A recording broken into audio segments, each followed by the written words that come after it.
आज मी माझा स्पेक्ट बदललाय आणि स्पेक्ट बदलल्यानंतर मी तो लावल्यानंतर माझ्या सारखं असं लक्षात येत होतं की मी स्पेक्ट लावलेला आहे, तो बदललेला आहे, हे डोक्यात वारंवार येत होतं.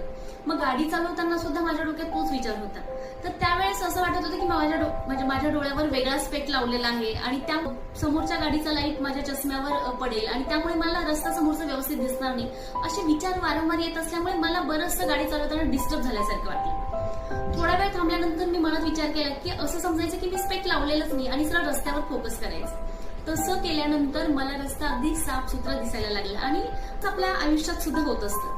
म्हणजे असे बॅरियर्स आपल्या आयुष्यात दररोज आणि वारंवार येत असतात.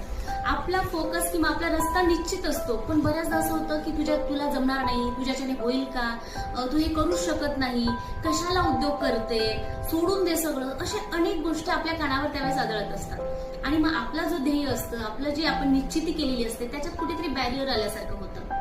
मग आता अशा वेळेस काय करायचंय? हे जे बॅरियर्स आहे हे आयुष्यात येत राहतात, यांना नेग्लेक्ट करायचंय आणि आपला फोकस क्लिअर करायचंय. निश्चितपणे आपल्याला सुद्धा मार्ग सापडतो.